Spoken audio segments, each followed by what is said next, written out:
दिल्ली में बीजेपी की अहम बैठक, जहां बीजेपी अध्यक्ष जेपी नड्डा की अध्यक्षता में ये बैठक जारी है। सभी मोर्चा अध्यक्ष, महामंत्री और प्रभारियों के साथ बैठक जारी है।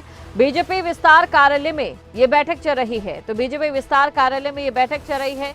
ये बड़ी खबर आपको हम बता रहे हैं। देखिए, इससे पहले भी लगातार बीजेपी के जो संगठन की वो बैठकें हैं वो हमने देखी और लंबी लंबी बैठकें भी चली। कहीं ना कहीं लोकसभा चुनाव है और लोकसभा चुनावों से पहले एक रणनीति पर यहाँ पर मंथन जो है वो लगातार बीजेपी करती नजर आ रही है। बीजेपी अध्यक्ष जेपी नड्डा की अध्यक्षता में ये बैठक इस समय चल रही है। सभी मोर्चा अध्यक्ष, महामंत्री और प्रभारियों के साथ बैठक जारी है। आने वाले समय में कुछ राज्यों में जहां विधानसभा चुनाव भी है, चाहे बात राजस्थान की इसमें भी कर ली जाए और इसी के साथ लोकसभा चुनाव भी है, तो अभी से तैयारी करनी यहाँ पर कहीं ना कहीं जरूरी हो जाती है बीजेपी के लिए भी। खबर पर अधिक जानकारी के साथ संवाददाता राजा पटेल हमारे साथ जुड़ चुके हैं। राजा पटेल, आगामी चुनावों को लेकर चाहे बात राज्यसभा के चुनावों की हो, माफ कीजिएगा, चाहे बात राज्यों के चुनावों की हो या फिर बात करें लोकसभा के चुनावों की हो, कुल मिलाकर यहां पर बीजेपी पूरी रणनीति के साथ लगातार बैठकें कर रही है। इन बैठकों के जरिए क्या मंथन कोशिश निकालने में जुटी है यहां बीजेपी?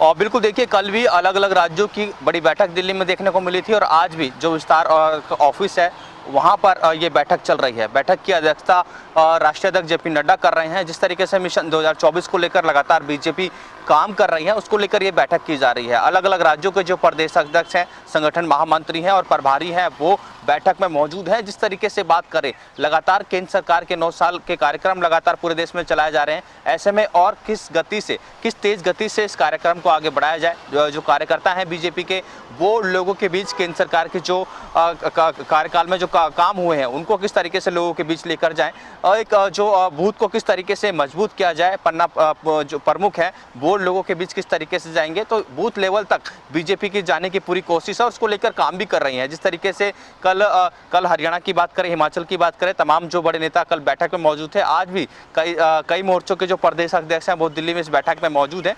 तो जिस तरीके से बीजेपी अपने आप को मजबूत करने में लगी हुई है, मिशन 2024 को लेकर लगातार जो हाईकमान है, चाहे राष्ट्रीय अध्यक्ष जेपी नड्डा की बात करें, गृह मंत्री अमित शाह की बात करें, काफी ज्यादा गंभीर नजर आ रहे हैं। उसी कड़ी में लगातार दिल्ली में बीजेपी मुख्यालय में जिस तरीके से बात करें, जो बैठकों का दौर है वो लगातार जारी है। जी बिल्कुल। और इसी के साथ राजा, जिस तरीके से हमने महाराष्ट्र में देखा कि क्या चुनावी खेला हुआ, राजस्थान की बारी और इसके बाद बिहार, कहीं ना कहीं यहाँ पर भी एक डर का माहौल बीजेपी को लेकर देखा जा रहा है जो बाकी दल है। ऐसे में इन बैठकों के जरिए एक मंथन ये भी तो जरूर हो सकता है कि इन 2 राज्यों में किस तरीके से अपनी पैठ को मजबूत किया जाए।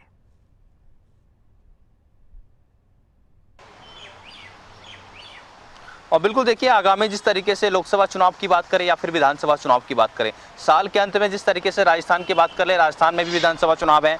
ऐसे में कल जिस तरीके से एक बड़ी जिम्मेदारी जो हरियाणा से जो वरिष्ठ नेता हैं कुलदीप बिश्नोई, उनको यहाँ पर सह प्रभारी राजस्थान का बनाया गया है। तो चाहे राजस्थान की बात कर लें, छत्तीसगढ़ की बात कर लें, मध्य प्रदेश की बात कर लें, वहाँ पर प्रभारियों की यहाँ पर नियुक्ति की गई है, केंद्रीय मंत्रियों की जिम्मेदारी लगाई गई है। तो काफ़ी अहम ये जिम्मेदारियां हैं और ऐसे में जिस तरीके से बड़े बड़े नेताओं की लगातार जहां पर चुनाव होने हैं वहां पर ड्यूटी लगाई जा रही है, लोगों के बीच जाने की बात यहां पर कहते हुए बीजेपी के बड़े नेता नजर आ रहे हैं।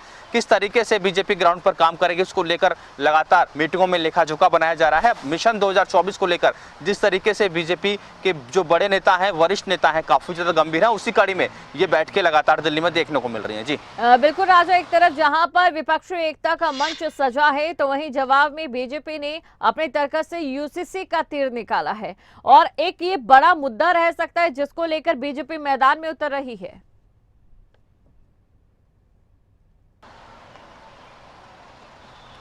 बिल्कुल, यूनिफॉर्म सिविल कोड को लेकर लगातार जिस तरीके से सरकार काम कर रही है, हालांकि अब से कुछ दिनों बाद मानसून सत्र की शुरुआत होगी और राज्यसभा की बात करें, लोकसभा की बात करें, जिस तरीके से विपक्ष भी अपनी भूमिका बनाता हुआ नजर आ रहा है कि किस तरीके से लोकसभा में या राज्यसभा में सरकार को घेरना है। यूनिफॉर्म सिविल कोड को लेकर कयास लगाए जा रहे हैं कि सरकार इस बार बिल लेकर आ सकती है दोनों सदनों में। उसको लेकर विपक्ष के नेता भी रणनीति बनाते हुए नजर आ रहे हैं, पर कई विपक्षी पार्टियों ने आम आदमी ठाकरे की बात समर्थन यहाँ पर जरूर दिया है यूनिफॉर्म सिविल कोड को लेकर। यह भी एक बहुत बड़ा मुद्दा है पूरे देश में, यूनिफॉर्म सिविल कोड को लेकर। जिस तरीके से बीजेपी के तमाम चाहे बड़े नेता, चाहे हम उत्तराखंड की बात कर रहे हैं, अलग अलग जहाँ पर बीजेपी शासित राज्य हैं वहाँ की बात कर ले, जिस तरीके से बीजेपी यूनिफॉर्म सिविल कोड को लेकर काम कर रही है। जी बिल्कुल राजा, इसी के साथ देखिए जब भी बैठकें हो रही हैं, अभी पिछले कुछ दिनों से अगर बात करें बीजेपी की, हमने देखा था जब पीएम नरेंद्र मोदी के साथ भी अमित शाह और जेपी नड्डा मौजूद थे, काफी लंबी बैठक चली थी और बैठक के बाद चर्चा की उठी थी कि संगठन बदलाव को लेकर कहीं ना कहीं एक आहट सुनाई दे रही है बीजेपी में।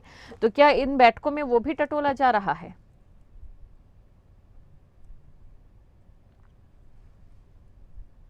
बिल्कुल, देखिए जिस तरीके से सभी देश के अलग अलग राज्यों की बात करें, सभी मोर्चों की यहाँ पर बैठक हो रही है। आज तीसरा दिन है, 7 तारीख से 6 तारीख से हम बात करें, जिस तरीके से बैठक हुई थी 6, 7, 8, आज 8 तारीख है। ऐसे में संगठन बदलाव को लेकर भी जिस तरीके से अभी परसों लिस्ट जारी हुई है, अलग अलग जो राज्यों के प्रदेश अध्यक्ष यहाँ पर बदले गए हैं, तो ऐसे में संगठन को लेकर भी बीजेपी हाईकमान काफी ज्यादा गंभीर नजर आ रहा है। और कल जिस तरीके से बड़ी नियुक्तियां प्रभारी, सह प्रभारी, जिन जिन राज्यों में चुनाव है वहां पर लगाए गए हैं, चाहे केंद्रीय मंत्रियों की बात करें या फिर वरिष्ठ नेताओं की बात करें, उनकी यहाँ पर ड्यूटी लगाई गई है। वहीं तीसरी एक जो जानकारी है सूत्र के अनुसार कि कैबिनेट में भी, मोदी कैबिनेट में भी जल्द फेरबदल हो सकता है। तो ऐसे में तमाम जो कयास हैं मिशन 2024 को लेकर बीजेपी के बड़े नेता, बीजेपी हाईकमान लगाते हुए नजर आ रहे हैं। चाहे संगठन बदलाव की बात करें, बूथ लेवल पर कार्यकर्ताओं को किस तरीके से मजबूत किया जाए, कार्यकर्ता किस तरीके से लोगों के बीच जाएं, जिस तरीके से तमाम जो कार्यक्रम चलाए जा रहे हैं, पन्ना प्रमुखों को लेकर जिस तरीके से कार्यक्रम चलाए जा रहे हैं, तो उसको लेकर समीक्षा बैठक लगातार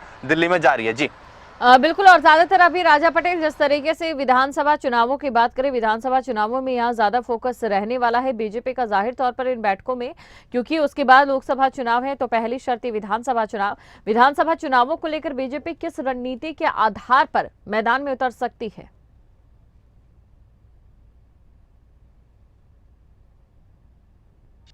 और बिल्कुल देखिए, और रणनीति की बात करें, चाहे हम राजस्थान की बात कर ले, छत्तीसगढ़ की बात कर ले, मध्य प्रदेश की बात कर ले, जिस तरीके से लोकसभा चुनाव से पहले इन राज्यों में चुनाव है, सबसे बड़ा फोकस जो है बीजेपी का वो राजस्थान पर है। जिस तरीके से कल नियुक्तियां की गई हैं, प्रभारी, सह प्रभारी नियुक्तियां गया है, कुलदीप बिश्नोई को यहाँ पर बहुत बड़ा मौका हम कहेंगे कहीं ना कहीं मिलता हुआ राजस्थान में नजर आया है, उनको सह प्रभारी बनाया। तो जिस तरीके से नियुक्तियां तो हो ही रही हैं, आगे का क्या रोड मैप है, किस तरीके से बीजेपी ग्राउंड पर काम करेगी राजस्थान में, किस तरीके से तमाम जो रैलियां हैं, बड़ी रैलियां, क्योंकि पीएम मोदी आज राजस्थान दौरे पर है, ऐसे में लगातार बात करें तो तमाम जो बड़े नेता हैं वो भी आने वाले दिनों में जहां जहां विधानसभा के चुनाव है वहां पर जाते हुए नजर आएंगे। तो उसको लेकर रणनीति यहां पर बैठकों में बनती हुई नजर आ रही है। वहीं मिशन 2024 को लेकर जिस तरीके से ग्राउंड पर बीजेपी का बीजेपी का कार्यकर्ता काम कर रहा है, क्योंकि उनको बूथ मजबूत करने की यहाँ पर बात निकलकर सामने आई। क्योंकि कल जिस तरीके से हरियाणा की तरफ से प्रदेश अध्यक्ष ओपी धनखड़ बैठक में मौजूद थे, उन्होंने बताया कि हम अपने बूथ को मजबूत करना चाह रहे हैं, हम अपने पन्ना प्रमुखों को मजबूत करना चाह रहे हैं, ताकि जो 55% जो वोट है बूथ लेवल पर वो बीजेपी के पक्ष में आए। तो ग्राउंड पर किस तरीके से बीजेपी काम राजा करे, और ऐसे में देखना ये भी होगा कि इन बैठकों से बीजेपी क्या ये मंथन निकाल पाती है कि इस बार भी जो राज्य के विधानसभा चुनाव होने जा रहे हैं उन विधानसभा चुनावों में राज्य के मुद्दे उठाए जाएंगे या नेशनल मुद्दों पर खेला जाएगा। बहुत बहुत शुक्रिया तमाम जानकारी को दर्शकों तक पहुंचाने के